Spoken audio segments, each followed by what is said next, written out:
नमस्कार साथियों, मैं प्रदीप शैन हिंदी का विद्यार्थी आपका स्वागत करता हूं आपके अपने हिंदी परिवार Shri education point wide Pradeep Shain. आज हम लोग वर्णमाला में भाग 4 का अध्ययन करेंगे और जैसा कि 3 वीडियो मैं बना चुका हूं, जिसमें पहला जो खंड था उसमें आपने वर्णमाला का प्रथम खंड में हिंदी का वर्णमाला का परिचय पढ़ा। उसमें दूसरे खंड में आपने स्वर और स्वर की परिभाषा, स्वर का वर्गीकरण पढ़ा और तीसरे वीडियो में व्यंजन और व्यंजन की परिभाषा और उसका वर्गीकरण पढ़ा।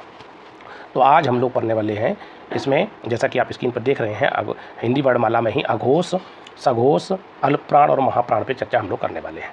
तो ये भी बहुत अच्छे प्रश्न हैं, यहाँ से बनते ही बनते हैं। यहाँ से निश्चित रूप से एक प्रश्न एग्जाम में आता ही है और आया भी है, तो बच्चों के यहाँ से छूट जाते हैं। कोशिश करूँगा एक अच्छी विधि से मैं इसको समझा दूँ, जिससे कि आपके ये प्रश्न भी डाउट इनमें भी ना रहे। तो कुछ पंक्तियों से निवेदित करता हूँ। जब हौसला बना लिया है ऊंची उड़ान का, जब हौसला बना लिया है ऊंची उड़ान का, फिर देखना फिजूल है कद आसमान का।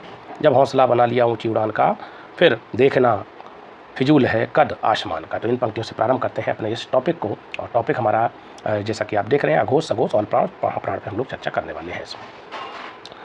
तो जैसा कि आप देख रहे हैं, घोषत्व या मैं लिखूँ स्वर तंत्रियों में कंपन के आधार पर वर्ण। तो वर्ण से मतलब यहाँ पर ये हो जाएगा कि वर्ण में स्वर भी आ जाएंगे और आपके व्यंजन भी आ जाएंगे। तो इसके आधार पर विद्वानों ने 2 भागों में, चूँकि अलग अलग तरीके से स्वर अलग कैटेगराइज कर दिए हैं, व्यंजन अलग कर दिए, तो मैंने क्या किया है कि इसमें आपको स्वर भी और व्यंजन भी दोनों को मिला के इकट्ठा करता, जिससे ये सरल भी हो जाएगा। तो इसमें आपके 2 कैटेगरी में, ये 2 भाग में डिवाइड किए गए, जिसमें एक खंड आपका है घोषत्व के आधार पर या स्वर तंत्रियों में, जैसे जो वोकल कॉर्ड होती है, यहाँ से जो ध्वनि निकलती है उसमें कंपन, घोष मतलब यहाँ पे आवाज़ या कंपन से मतलब है। तो यहाँ पे पहला जो इसमें आएगा, मैं आपको इसका अध्ययन कराऊंगा अघोष का। अघोष वर्ण कौन से होते हैं? अघोष। और दूसरा हम लोग पढ़ने वाले हैं, अघोष वर्ण के अलावा हम लोग दूसरा पढ़ेंगे, इसमें दूसरा खंड है हमारा सघोष। सघोष हम लोग पढ़ेंगे। सघोष या इसी को हम कहते हैं घोष। सघोष को ही हम घोष के नाम से जानते हैं। तो यहाँ से पहले चर्चा करेंगे हम अघोष की। अघोष क्या होते हैं भाई? तो अघोष का मतलब होता है, यहाँ पे देखिए 2 वर्ण हैं, एक आ जिसका मतलब नहीं उपसर्ग है, आ उपसर्ग इसका नहीं, और घोष का मतलब है कंपन। घोष का मतलब है कंपन या आवाज़। तो कह सकते हैं कि जिन वर्णों में कंपन, स्वर तंत्रियों में कंपन नहीं होता, उन्हें कहते हैं अघोष। तो जिन वर्णों में स्वर तंत्रियों में कंपन नहीं होता उन्हें कहते हैं सघोष। तो आइए चर्चा करते हैं पहले अघोष पे। आ मतलब नहीं, घोष मतलब कंपन। तो क्या है? तो यहाँ पे परिभाषा क्या है? जिन वर्णों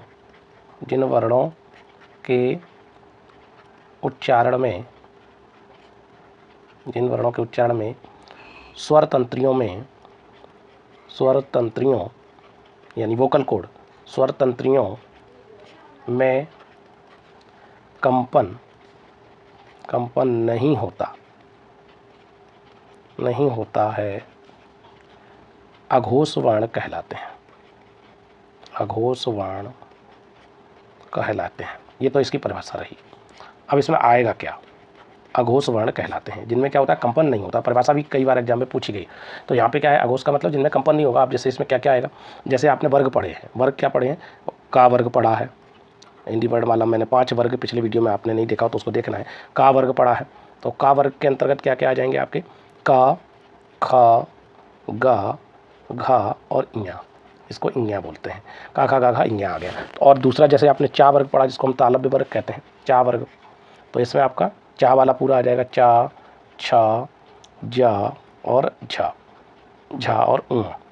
इस तरीके से आपने, ये पिछले वीडियो में मैं ये सारी चीज़ें आपको क्लियर करा चुका हूँ। तो इसमें मैं 2 ही लिख रहा हूँ, बाकी के और भी हैं। इसके बाद टा वर्ग आएगा, फिर आपका ता वर्ग आएगा, फिर पा वर्ग आएगा। तो जो प्रारंभ के, तो अघोष का मतलब जैसे शुरुआत में वर्णमाला में क्या होता है? वर्णमाला में आ से प्रारंभ होता है। आ, तो आ मतलब पहला। तो यहाँ भी बस उसी को थोड़ा दिमाग में रखना है कि आपका पहला, यानी मैं यहाँ पे कलर थोड़ा सा चेंज कर लूँ, ये कलर दूसरा ले लिया। यहाँ पे देखिए, ये जो दिखा है का यानी पहला, और खा दूसरा, चा पहला और छा दूसरा। तो इसका मतलब यहाँ से ये क्लियर हो गया। आ पहला आता है तो पहला दूसरा ले लिया हमने, फिर दूसरा जो तालव्य वर्ग है उसमें भी दूसरा ले लिया। तो हम ये कह सकते हैं कि इसमें क्या क्या आ जाएगा? इसमें अगर हम बात करें अघोष कौन कौन से होते हैं, तो प्रत्येक वर्ग से मतलब जैसे का वर्ग, चा वर्ग, प्रत्येक वर्ग का पहला यानी प्रथम, पहला और दूसरा, प्रत्येक वर्ग का पहला और दूसरा वर्ण पहला प्रत्येक वर्ग का पहला और दूसरा वर्ण किसके अंतर्गत आते हैं? अघोष के अंतर्गत आते हैं। अर्थात कह सकते हैं कि पहले दूसरे से मतलब का, खा, फिर दूसरा वर्ग ये दिया है चा, छा, इसी तरीके से चा, छा हो गया। इसी तरीके से आपका टा, ठा, फिर ता, था, फिर पा और फा। ये इस तरीके से 1 2 3 4 5 6 7 8 9 10 ये आपके ये वाले जो वर्ग के अनुसार आ जाएंगे। इसके अतिरिक्त इसमें क्या आएगा? इसके अतिरिक्त इसमें ऊष्म व्यंजन के 3 शा, शा और शा, यानी हम ये कह सकते हैं कि प्रत्येक वर्ग का पहला, दूसरा और तीनों शा आते हैं। तो इसके हम कह सकते हैं कि इनकी जो संख्या है, इनकी संख्या है क्या? इनकी संख्या देखी जाए तो अगर आपसे पूछा जाए कि भाई इनकी संख्या क्या है अघोष की, तो अघोष की संख्या जो है आपकी 13 है। 13 में कैसे? जैसे प्रत्येक वर्ग का ले लिया तो 5 वर्ग हो गए, 5 वर्ग में 2 ये हो गए, तो 10 तो यही हो गए। प्रत्येक वर्ग से 2 ले लिए, पहला दूसरा, और 3 ऊष्म व्यंजन हो गए, प्लस इसमें 3 ऊष्म व्यंजन हो गए, तो टोटल इनकी संख्या कितनी हो गई? 13। तो हम ये कह सकते हैं कि प्रत्येक वर्ग का पहला, दूसरा और तीनों शा ऊष्म व्यंजन इसके अंतर्गत आते हैं। तो इसको हम ऐसे भी लिख सकते हैं, पहला, दूसरा प्लस ये इसकी एक ट्रिक भी है, शा, शा और सा, इस तरीके से भी आप कर सकते हैं।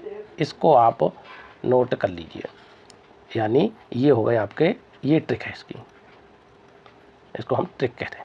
ये आपकी जैसे 12 और तीनों शा इसमें इसके अंतर्गत आ जाएंगे। इंपॉर्टेंट है, इसको तैयार करना भी। एक पूरा मोबाइल नंबर मैं आपको याद करा दूंगा, जिससे कि आपको ये अघोष, सघोष, अल्पप्राण, महाप्राण क्लियर हो जाएंगे। ठीक है, तो यहाँ से ये ट्रिक नोट कर लीजिए, और ये इसमें पहला, दूसरा आ जाएगा। अगला इसी में देखिए सघोष पे चर्चा करते हैं। दूसरा इसी में मैंने पार्ट बताया आपका सघोष। सघोष वर्ण क्या होते हैं? सघोष वर्ण क्या होते हैं? सघोष को ही हम क्या कहते हैं? घोष कहते हैं। घोष भैया, सा और घोष, शा लगा है, तो सा का मतलब यहाँ पे क्या है? सहित, और घोष का मतलब कंपन, और घोष का मतलब क्या है? कंपन। तो कह सकते हैं परिभाषा क्या बनेगी? जिन वर्णों के उच्चारण में कंपन हो, यानी स्वर तंत्रियों में जिन वर्णों के उच्चारण में, जिन वर्णों के उच्चारण में कंपन, स्वर तंत्रियों में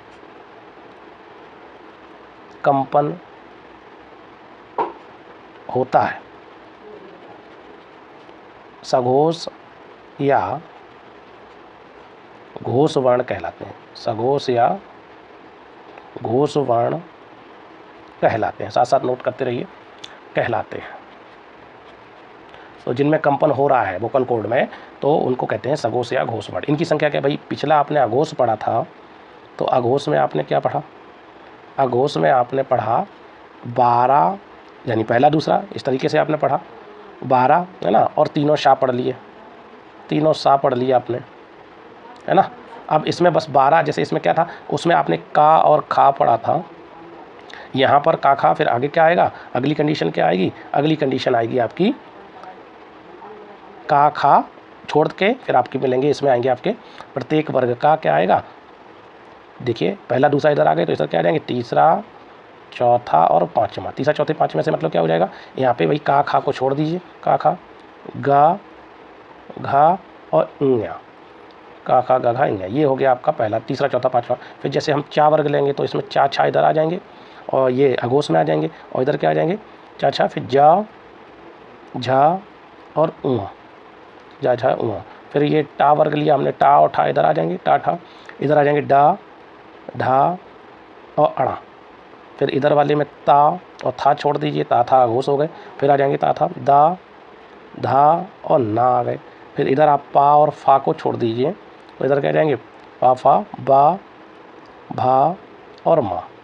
ये देखिए आपने, ये आपके तीसरे, चौथे, पाँचवा यहाँ पर ये वाला, ये आपके क्या हो गए? ये हो गए आपके सघोष। यानी हम कह सकते हैं 12 और 345। अभी हमने 5 अंक तैयार कर लिए, 12, 345 हो गए। ये आपके इधर हो गए, 2 इधर के याद कर लो, बाकी के अपने आप याद हो जाएंगे जो बचेंगे। ठीक है, इसके अतिरिक्त इसमें क्या आता है? इसके अतिरिक्त इसमें अंतस्थ व्यंजन आ जाएंगे। 4 होते हैं अंतस्थ व्यंजन। अंतस्थ व्यंजन कितने होते हैं? 4 होते हैं। कौन कौन से होते हैं? 4। या, रा, ला, वा, या पिछला पढ़ चुके हैं आप, रा, ला और वाह, ये इसमें आ जाते हैं। प्लस और क्या इसमें आता है भाई? इसमें और क्या आता है? और इसमें द्विगुण व्यंजन भी आ जाते हैं। द्विगुण, जिनको हम उत्क्षिप्त व्यंजन भी कहते हैं, द्विगुण को उत्क्षिप्त कहते हैं। कौन कौन से हैं द्विगुण व्यंजन? इसमें डा डलिया नीचे बिंदु और ढा ढक्कन और नीचे बिंदु। तो ये आपके देखिए 345 ये और प्लस 4 ये, तीसरा चौथा पाँचवा, और ये यारा लावा, और ये अड़ा और अढ़ा आ जाएंगे। इसके अलावा बहुत इंपॉर्टेंट बात है, सभी स्वर भी आते हैं इसमें, सभी स्वर इसके अंतर्गत आते हैं। सभी स्वर से मतलब 11 है, 11 की संख्या में ये हो गए, 2 ये हो गए और 4 ये हो गए आपके। तो ये अगर हम इनकी संख्या देखें तो संख्या कितनी हो जाएगी भाई? संख्या, इनकी संख्या कितनी हो रही थी? इनकी संख्या हो रही थी 13, अघोष की संख्या 13, और इनकी क्या हो जाएगी भाई? देखिए 1 2 3, एक लाइन में 3 है, 5 वर्ग हैं, तो 15 तो ये हो गए, टोटल 15 ये हो गए, 15 और 4 19, 19 और 11, 19 और 11 30 और 2 32, 19 11 30 और 2 32 इसमें आ जाएंगे भाई। 15 और 4 19, 19 और 11, 19 और 11 आपके 30 हो गए, 30 और 2 ये हो गए 32, यानी टोटल संख्या इनकी कितनी हो जाएगी? अगर हम कह सकते हैं कि अघोष की संख्या कितनी हो जाएगी? 32 हो जाएगी। नोट कर लेना, 32 इनकी संख्या हो जाएगी। और अगर इसको हम देखेंगे तो क्या हो जाएगा यहाँ पे? अंतस्थ व्यंजन में क्या हो जाएगा? अंतस्थ व्यंजन में क्या हो जाएगा? इसमें टोटल में क्या है? 15, अगर हम इनको जोड़ें 15 प्लस 4 ये अंतस्थ व्यंजन प्लस द्विगुण व्यंजन और प्लस 11 स्वर, तो इसको आप जोड़ेंगे तो आपके ये इस तरीके से बन जाएंगे। तो यहाँ पर ये क्रम रहेगा इसका। आगे इसका स्क्रीनशॉट लिया। यहाँ पे हम एक टिक भी लगा सकते हैं कि भाई अघोष में आपका क्या था? 12 शशा, और यहाँ पे हो जाएगा 345, तो 12 345 ये देखिए, ये हो गए अघोष, ये वाले आपके अघोष हो जाएंगे और ये आपके क्या हो जाएंगे? सघोष हो जाएंगे। ये अघोष ये सघोष हो जाएंगे। तो 12 345 आपने तैयार कर लिया, इसका स्क्रीनशॉट ले लीजिए। तब तक आगे इसमें अगली चर्चा करते हैं। तो एक निगाह हम लोग फिर से डालेंगे भी बाद में, एक सरसरी निगाह डालेंगे जिससे कि और तैयार हो जाए। अगला दूसरा खंड क्या था इसमें वर्णमाला में? ये तो हो गया अघोष और घोष पढ़ लिए। अब पढ़ेंगे प्राणत्व के आधार पर। अगला है इसी में प्राणत्व, प्राणत्व या वायु, वायु निर्गमन, प्राणत्व या वायु निर्गमन के आधार पर, निर्गमन के आधार पर पूरा वीडियो देखना है। बाद में इतनी शॉर्ट ट्रिक बता दूंगा कि आपको एकदम अभी से हमेशा के लिए तैयार हो जाएगा। तो पूरा वीडियो पूरा देखना है, डिटेल भी देखनी है और शॉर्ट ट्रिक भी देखनी है आपको। आधार पर वर्ण, है ना? तो शॉर्ट ट्रिक बाद में देखेंगे, सबसे पहले हम लोग डिटेल में भी पढ़ रहे हैं। डिटेल से भी प्रश्न बनते हैं भाई, इसलिए अब इसमें क्या है? प्राण का मतलब ही यहाँ पर वायु है, इस तरीके से हेडिंग आ सकती है। तो प्राणत्व के आधार पर, इसके आधार पर भी यहाँ पे 2 पूछा जाएगा कि कितने भागों में, प्राणत्व के आधार पर कितने भागों में होते हैं। तो भाई इसका भी आपको ध्यान रखना है, इसमें भी ध्यान रखना है। इसमें भी 2 भाग हैं। इसमें एक आएगा आपका पहला अल्प प्राण, अल्प प्राण वर्ण, और दूसरा आपका आएगा महाप्राण वर्ण। क्या आएगा? महाप्राण वर्ण, महाप्राण वर्ण, अल्प प्राण वर्ण और महाप्राण। अल्प का मतलब कम और प्राण का मतलब वायु। प्राण से मतलब क्या है? यहाँ पे वायु है ना? अल्प का मतलब कम हो जाएगा, तो जहाँ पर कम वायु की आवश्यकता हो। यानी इसकी अगर हम परिभाषा देखें तो परिभाषा क्या होगी इसकी? परिभाषा इसकी होगी जिन वर्णों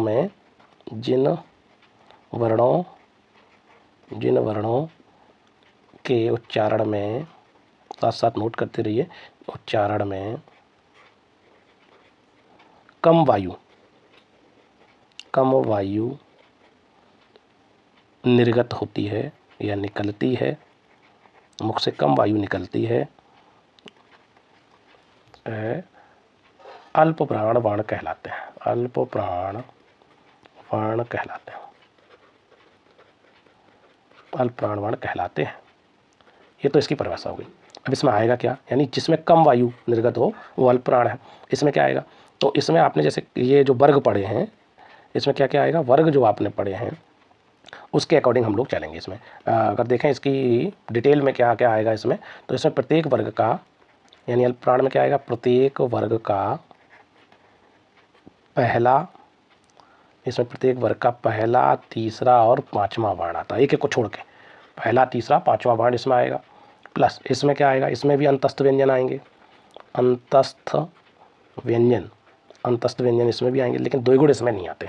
अंतस्थ व्यंजन आ जाएंगे, द्विगुण नहीं आएंगे। प्लस इसमें अंतस्थ व्यंजन 4 होते हैं, प्लस इसमें सभी स्वर आ जाएंगे आपके। सभी स्वर उसमें भी आए थे, अघोष में भी, और इसमें भी आएंगे। सभी स्वर इसके अंतर्गत आते हैं। तो पहला, तीसरा, पाँचवा वर्ण प्रत्येक वर्ग का, अंतस्थ व्यंजन 4 और सभी स्वर, ये आपके किसके अंतर्गत आ जाएंगे? अल्प प्राण में। तो हम यहाँ से इसको ये भी देख सकते हैं, शॉर्ट ट्रिक देख लें तो भाई 135 है ना, 135 और प्लस यारा ला और वा और प्लस स्वर, सभी स्वर। तो ये यहाँ से आप इतना शॉर्ट ट्रिक में इसको तैयार कर सकते हैं। ये 135 यारा अलावा अल्प प्राण, यानी एक एक छोटे, जैसे ऐसे समझ लीजिए किसी की मृत्यु निकट आती है, जो मरणासन स्थिति होता है, निकट मृत्यु आ गई, तो उसको क्या कहते हैं, एक एक छोड़ के लंबी लंबी सांस लेके लिखता है। ऐसे जैसे ये आपने देखा होगा, एक छोड़ के फिर सांस लेगा, गहरी सांस लेके फिर यहाँ आएगा, ये इस तरीके से एक एक छोड़ के हमें लिखना है। तो यहाँ पे पहला, फिर तीसरा आ जाएगा, फिर यहाँ पे चौथा आ जाएगा। एक एक छोड़ दिया, दो गायब कर दिया, और इसमें क्या गायब कर दिया, पहला दूसरा गायब हुआ, तीसरा चौथा, यहाँ पे पाँचवा आ जाएगा, यहाँ 4 गायब कर दिया। तो इस तरीके से हम लोग उसको तैयार कर लेते हैं। अगला क्या है इसमें आगे क्या है, महाप्राण पे चर्चा करते हैं। तो यानी हम ये लिख सकते हैं अल्पप्राण क्या है, इस तरीके से अल्पप्राण को हम क्लियर कर सकते हैं। 135 यारा अलावा सभी स्वर, ठीक है। महाप्राण क्या है, महाप्राण में क्या है, आइए चर्चा करते हैं महाप्राण की।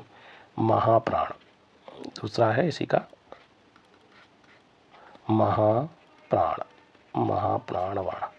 महाप्राण क्या है, यहाँ पे देखिए, महा का मतलब अधिक, और प्राण मतलब वायु।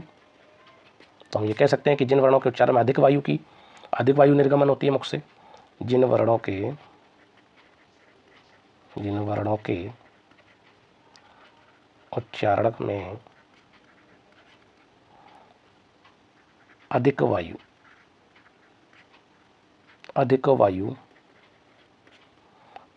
निकलती है, महाप्राणवाण कहलाते हैं। क्या कहलाते हैं, महाप्राणवाण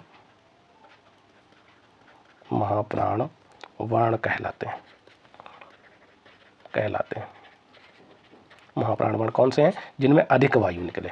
तो इनमें क्या होता है, इसमें प्रत्येक वर्ग का किसमें, महाप्राण में प्रत्येक वर्ग का, भाई अगर आपने अल्प प्राण में क्या पढ़ा, अल्प प्राण में आपने पढ़ा पहला, तीसरा, पाँचवा, तो बचा कौन सा है, एक तो 2 बच गया और एक 4 बचा, यानी 2 बचा और 4 बचा। तो इसमें आ जाएगा प्रत्येक वर्ग का दूसरा चौथा वर्ण, इसको याद कर लीजिए, दूसरा याद हो जाएगा। प्रत्येक वर्ग का दूसरा चौथा वर्ण प्लस, और क्या आएगा, और इसमें सभी ऊष्म व्यंजन, सभी ऊष्म व्यंजन से मतलब यहाँ पर तीनों शा और हा इसमें आ जाएंगे। तो हम ये कह सकते हैं कि इस तरीके से अगर देखें तो इसकी ट्रिक क्या बनेगी, अगर इसकी संख्या की बात कर लें तो भाई संख्या इसमें भी कितनी हो जाएगी, इसमें संख्या कितनी हो जाएगी, इसमें ये दोनों, यानी प्रत्येक वर्ग में पहला यही, अगर जैसे हमने का वर्ग लिया, का, खा, गा, घा और इया लिया हमने, ये लिया, तो इसमें हमें पहला छोड़ना था और हमें तीसरा छोड़ना था और हमें पाँचवा छोड़ना था। हमें कौन सा लेना था, दूसरा और चौथा। इसी तरीके से चा वाले वर्ग में भी हम यही लेंगे, चा, छा, जा, झा और उआ लेंगे। तो इसमें भी हमें क्या लेना है, छा लेना है और झा लेना है। तो इसी के 5 वर्ग हैं, तो 5 वर्ग का प्रत्येक 2 लेने हैं, यानी 10 ये हो गए और 4 ये हो गए, ऊष्म व्यंजन 4 हो गए। तो टोटल संख्या इनकी कितनी हो गई, 14 हो गई। तो यहाँ पे संख्या इनकी 14 हो गई और ये आपके इसके अंतर्गत आएंगे। प्रश्न कैसे बनेंगे उन पर भी हम लोग चर्चा कर लेंगे। तो पहले ये क्लियर, एक बार फिर से इसको थोड़ा सा शॉर्ट ट्रिक में समझने का प्रयास करेंगे। शॉर्ट ट्रिक है, इसका स्क्रीनशॉट ले लीजिए, फिर आगे बढ़ता हूँ। और ये वीडियो पूरा देखना है, जिससे कि लास्ट में आके आपको शॉर्ट ट्रिक का क्लियर हो जाएगा, और पूरा देखेंगे तो डिटेल भी क्लियर हो जाएगी आपकी। यहाँ से प्रश्न बनते हैं, प्रश्न ज़्यादा। अब देखिए शॉर्ट ट्रिक क्या है, इसकी शॉर्ट ट्रिक समझ लीजिए। शॉर्ट ट्रिक, त्वरित विधि। शॉर्ट ट्रिक क्या है भैया, शॉर्ट ट्रिक के लिए तो बच्चे बेसब्री से इंतजार कर रहे हैं। तो शॉर्ट ट्रिक क्या है भाई, शॉर्ट ट्रिक में आपका जैसे मैंने लिखाया सबसे पहले अघोष, है ना, अघोष वर्ण लिखाए हैं। तो अघोष वर्ण की मैंने बात की है, जब आपने पूरे वीडियो देखेंगे तो आपको ये स्पष्ट हो जाएगा ट्रिक बनेगी। भाई ट्रिक कब बनती है, जब डिटेल हमारी तैयार होती है। जब डिटेल हमारी तैयार नहीं है तो ट्रिक नहीं बन पाएगी। तो इसमें क्या करेंगे, और दूसरा मैंने बताया आपको सघोष, इसको जरूर देख लेना ध्यान से। सघोष वर्ण, इसी को हम क्या कहते हैं, सघोष को हम क्या कहते हैं, घोष भी कहते हैं। घोष या सघोष कह दिया हमने। तीसरी हमने क्या बताया, अल्प प्राण बताया, अल्प प्राण वर्ण बताए। और चौथा हमने क्या बताया आपको, महाप्राण वर्ण बताया, महाप्राण वर्ण बताया।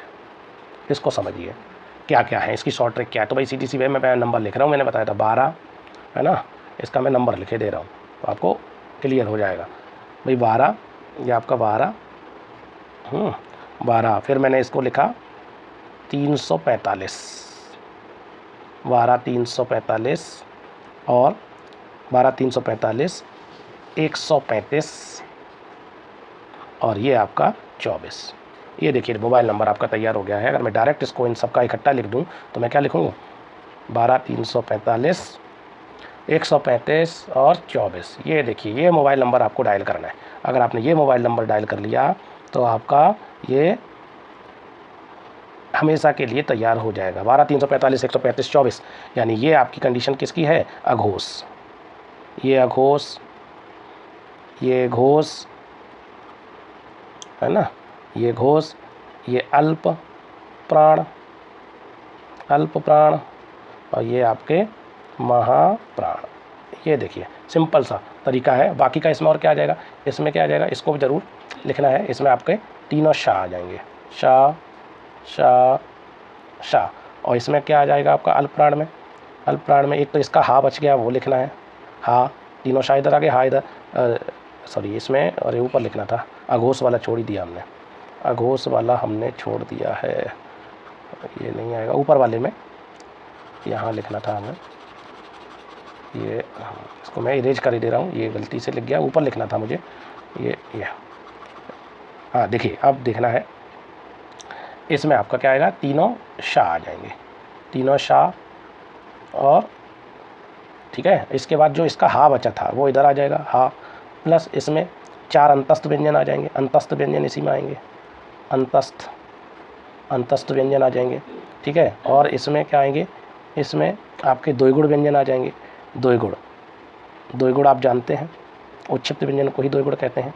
और प्लस इसमें स्वर आ जाएंगे, सभी स्वर, सभी स्वर आ जाएंगे, द्विगुण और सभी स्वर। इसमें क्या आएगा, इसमें भी आपके क्या आ जाएंगे, इसमें एक हार नहीं आएगा और द्विगुण व्यंजन नहीं आएंगे, यानी इसमें अंतस्थ व्यंजन आ जाएंगे। इसकी सिमिलरिटी है अघोष की और अल्प प्राण की, अंतस्थ व्यंजन आ जाएंगे इसमें, अंतस्थ व्यंजन आ जाएंगे। और इसमें क्या आ जाएगा, और इसमें आपके सभी स्वर इसमें भी आएंगे। ईटीजीटी में प्रश्न आ चुका है, सभी स्वर, सभी स्वर इसमें भी, ऊपर वाले में भी, यानी अघोष में भी, सघोष में भी, इसलिए अल्प प्राण, इसीलिए साथ साथ इनको लिखा है।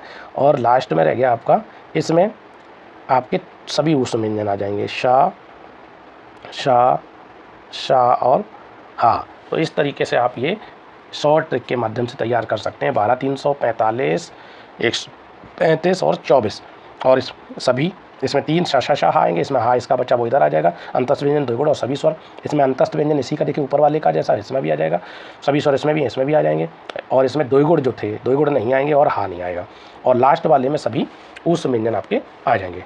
तो आशा करते हैं आपको ये वीडियो अच्छा लगा होगा, समझ में आया होगा। और अभी तक आपने अगर हमारा चैनल सब्सक्राइब नहीं किया है, लाइक नहीं किया है, शेयर नहीं किया, तो प्लीज़ लाइक करिए, शेयर करिए, सब्सक्राइब करिए, और कमेंट बॉक्स में भी अपने विचार रखिए, जिससे कि मुझे और ऊर्जा मिले और मैं आपको इसी तरीके से एक नए वीडियो और शॉर्ट ट्रिक के माध्यम से, डिटेल भी और शॉर्ट ट्रिक के माध्यम से बताता रहूँ। तब तक के लिए बने रहिए। और इसमें अगला वीडियो भी मैं लाऊंगा, जिसमें और भी जो महत्वपूर्ण तत्व वर्णमाला के होंगे वो मैं क्लियर कराऊँगा, और उसके बाद हम लोग MCQ प्रश्नों को भी करेंगे।